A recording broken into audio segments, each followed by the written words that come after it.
The story begins with the portrait of a billionaire, an aging magnate who built his empire on finance, real estate, and political influence.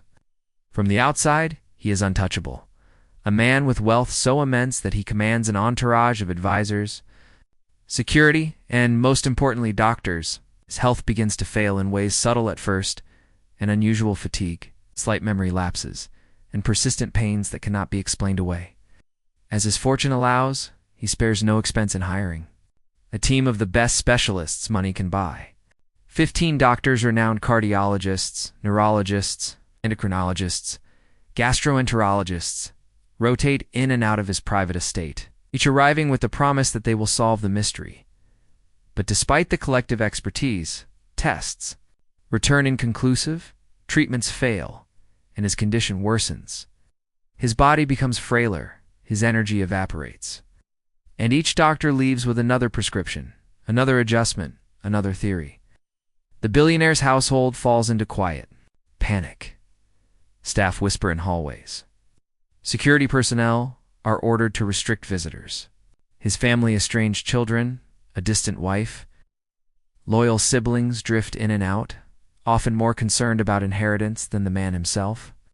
His sickness becomes a theater of wealth and medicine colliding, with no resolution in sight. Enter the housekeeper, a black woman who has been with the household for nearly 2 decades. She has lived in the periphery of opulence, polishing the surfaces of luxury while remaining unseen, knows the routines, the favorite meals, the quiet habits of her employer in a way no physician ever could. She observes what others overlook: the billionaire's food cravings, the way he discards certain medications, the subtle changes in his sleep patterns, even the water he drinks and where it comes from. Her role in the mansion has never been one of authority, yet she carries an authority born of attention and constancy. As the doctors grow frustrated, dismissing each other's findings and prescribing increasingly aggressive interventions, the housekeeper notices something strange. She recalls that his decline accelerated not after the onset of age, but after a specific change in his daily routine. He had switched chefs, and with that, his meals had shifted. Ingredients unfamiliar to his body appeared more often, and he complained of discomfort shortly after eating them. The housekeeper remembers an incident where he spat out a dish mid-bite, muttering about its bitterness. The chefs, pressured to please the elite doctors who demanded specific diets, never questioned their menus. But she does. The doctors run batteries of tests, none of which point clearly to food. Yet the housekeeper recalls her grandmother's wisdom, her community's generational knowledge of food, herbs, and the ways toxins show themselves in subtle signs. She notices that the bottled water the billionaire insists on drinking leaves a residue when she scrubs his glasses. It is a small detail one no physician pays attention to, because water is assumed to be pure if it carries a luxury label. But her instincts, sharpened by years of cleaning, notice what lab coats miss. When she dares to raise her suspicion, the medical team dismisses her. What could a housekeeper know about complex biochemistry? They reduce her voice to background noise, yet she persists. Quietly, she saves samples, leftover water, uneaten meals, scraps discarded in the trash. She brings them for testing at a local clinic she trusts, a modest facility far removed from the billionaire's gilded halls. The results shock her. Traces of heavy metals and toxins appear in both the imported water and certain imported delicacies, served routinely to him. The wealth that was supposed to guarantee health had instead become a vehicle for slow poisoning. The discovery puts her in a moral dilemma. Should she confront the family, the doctors, the billionaire himself? She knows the risk of speaking up her position is fragile, her job easily stripped away, her word easily dismissed. Yet she also feels the weight of truth. She finally approaches the billionaire directly, late at night when she finds him restless and in pain. She tells him what she suspects, presenting the test results. At first, he resists. His pride cannot accept that a housekeeper saw what world-class doctors did not. But desperation softens him, and he allows her to remove the suspect foods and water from his diet. Within weeks, subtle improvements appear. His color returns, his energy stabilizes.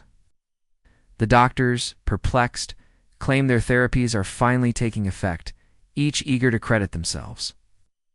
But the housekeeper knows the truth, and so does the billionaire, though he never publicly acknowledges it. In private, however, he begins to ask her opinion more often, listening not only to her observations about his environment, but also her wisdom about life, humility, and health. For the first time, the distance between master and servant bends toward mutual recognition. The story unfolds not only as a medical mystery, but also as a reflection on power and perception. 15 doctors, backed by institutions and prestige, could not see what was right in front of them because their gaze was directed through the lens of science alone. The housekeeper, armed with observation, lived experience, and intuition, solved what billions of dollars could not. The billionaire, accustomed to control, wealth, and arrogance, was forced into a moment of dependence on someone whom society often renders invisible as his health improves. So too does his awareness of the inequities around him. He begins to quietly alter his will, ensuring that those who cared for him, not those who stood to gain from his death, are provided for. His relationship with the housekeeper evolves from employer-employee to confidant, though never crossing into sentimentality. She remains pragmatic, knowing that her discovery was not about him, but about truth itself. And when reporters, years later, write glowing accounts of the billionaire's miraculous recovery under the care of elite doctors, she remains silent, holding her knowledge close. The narrative closes with a meditation on unseen labor and ignored wisdom. It reminds the reader that power and prestige can blind even the most educated. While clarity sometimes rests in the hands of those overlooked, the billionaire lives on, altered yet unchanged, still wielding influence, but with a secret debt that only he and his housekeeper truly understand. The woman returns to her routines, polishing marble floors and setting out meals, knowing she saved a life in silence. The mansion gleams as always, but beneath its surface lies a story of how one voice, long ignored, carried the truth that 15 doctors, with all their brilliance, could not uncover. This true life-styled outline stretches across human fragility, racial and class dynamics, the limitations of institutional expertise, and the quiet resilience of a housekeeper whose attentiveness and courage turned the tide of a billionaire's fate.